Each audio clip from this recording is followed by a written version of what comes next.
ఆంధ్రప్రదేశ్ దీనిపై ఎలా రియాక్ట్ అవుతోంది? మా ప్రతినిధి ఈశ్వర్ మనకి లైవ్లో కంటిన్యూ అవుతున్నారు. ఈశ్వర్, తెలుగుదేశం అండ్ జనసేన రెండు కూడా ఎన్డీఏలో పార్ట్నర్స్. ఇప్పుడు సో ఎన్డీఏ తీసుకుంటున్న నిర్ణయం, కేంద్రం తీసుకుంటున్న నిర్ణయం వాళ్ళు నో చెప్పే పరిస్థితి ఉంటుందా? ఒకప్పుడు ఆంధ్రప్రదేశ్ సైతం దక్షిణాది నష్టపోయింది అని చెప్తూ వచ్చారు. సో ఇప్పుడు బై అండ్ లార్జ్ ఈ ఎంటైర్ ఇష్యూలో ఆంధ్రప్రదేశ్లో అన్ని పార్టీలు, అధికారంలో ఉన్న జనసేన, టీడీపీ అండ్ ప్రతిపక్షంలో ఉన్న వైసీపీ ఎలా రియాక్ట్ అవుతున్నాయి? ఏం జరుగుతోంది అక్కడ? నిజంగా ఆంధ్రప్రదేశ్ రాజకీయాల్లో చాలా ఆసక్తికరమైన అంశంగా దీన్ని చూడాల్సిన నేపథ్యం. ఎందుకంటే కూటమిలో ఉంది ప్రభుత్వం, కూటమి పార్టీలన్నీ ఎన్డీఏలో కీలక భాగస్వామ్యాలుగా ఉన్నాయి. ఇది నిజంగా ఒక రకంగా చెప్పాలంటే నూలిపోగు మీద నడక, టైట్ రోప్ వాక్గా దీన్ని చెప్పాల్సిన అవసరం ఉంటుంది. ఎందుకంటే బహిరంగంగా విమర్శించలేరు. దక్షిణాది రాష్ట్రాలైన మిగతా అన్ని రాష్ట్రాలు, కర్ణాటక, కేరళ, తమిళనాడు లాంటి అన్ని రాష్ట్రాలు ఇబ్బంది పడుతున్నప్పటికీ కూడా ఇట్లాంటి జనాభా ప్రాతిపదికన ఒకవేళ సీట్లు పెంచితే తీవ్రంగా నష్టపోయే అవకాశం ఉంటుంది. కేవలం ఆ లెక్కన పెంచితే ఉత్తరప్రదేశ్, బీహార్, రాజస్థాన్, మధ్యప్రదేశ్ లాంటి రాష్ట్రాలే కేంద్రంలో ఎవరుండాలో నిర్ణయించే అధికారం ఉంటుంది.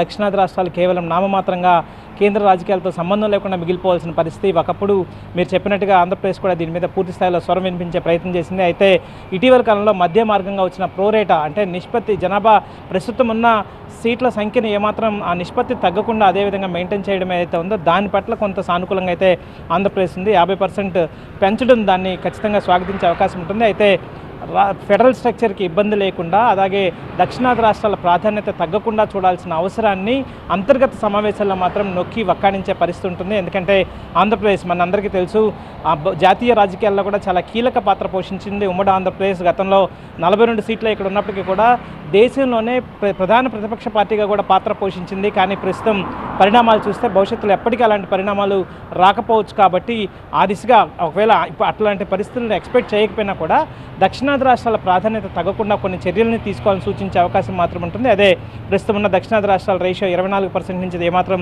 తగ్గించకుండా ప్రోరేటాలో పెంచడం, అదే సమయంలో రాజ్యసభలో జనాభా నియంత్రణను పాటించిన రాష్ట్రాలకు అధిక ప్రాధాన్యత కల్పించే విధంగా ఏదైనా అవకాశం ఉందేమో పరిశీలించడం, అదే సమయంలో మరొక కీలకమైన అంటే ఈ ట్యాక్స్ డెవల్యూషన్ ఫండ్స్కి సంబంధించి ఈ దక్షిణాది రాష్ట్రాలకి ఎక్కువ ఇంపార్టెన్స్ ఇచ్చే అవకాశాన్ని కూడా పరిశీలించే ప్రతిపాదనను కూడా కేంద్రం ముందు రాష్ట్రం ఉంచే అవకాశం ఉంది. సో రేపు జరగబోయే సమావేశాల్లో కూటమి పార్టీల ఎంపీలు మాట్లాడే అంశం మీద రాష్ట్ర భవిష్యత్తు ఆధారపడి ఉంటుంది.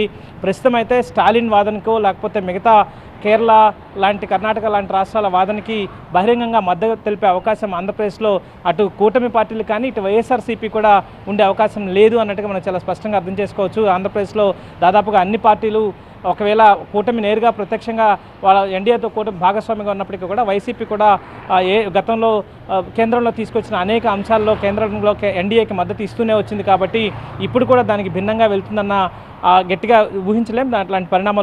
ఎట్లాంటి పరిణామాలు ఎట్లాంటి నిర్ణయం తీసుకుంటుందో వైసీపీ దాని మీద ఒక కీలకమైన సమావేశాన్ని ఏర్పాటు చేసుకునే అవకాశం ఉంటుంది. కూటమి కూడా రేపు సాయంత్రం ఒక కీలకమైన సమావేశాన్ని ముఖ్యమంత్రి నివాసంలో ఏర్పాటు చేయబోతోంది. కూటమి పక్షాలన్నింటినీ ఆయన ఆ భాగస్వామ్య పక్షాలను పిలుస్తున్నారు. మాధవ్ అలాగే జనసేన చీఫ్ పవన్ కళ్యాణ్ కూడా రేపు సాయంత్రం సమావేశానికి హాజరు కాబోతున్నారు.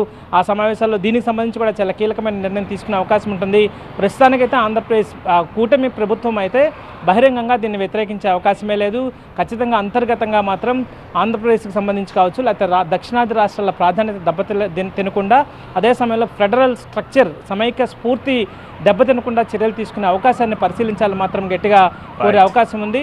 మిగతా అంశాల్లో డెవల్యూషన్ ఫండ్స్కి సంబంధించి కావచ్చు, మిగతా వాటి అంశాల్లో ఖచ్చితంగా రాష్ట్రానికి కావచ్చు, లేకపోతే మిగతా దక్షిణాది రాష్ట్రాలకు రావాల్సిన వాటాను కానీ, లేకపోతే మనం ముందు నుంచి చెప్తున్నట్టుగా ఎక్కువ దక్షిణాది రాష్ట్రాల నుంచి జీడీపీ కేంద్రానికి వెళ్తుంది.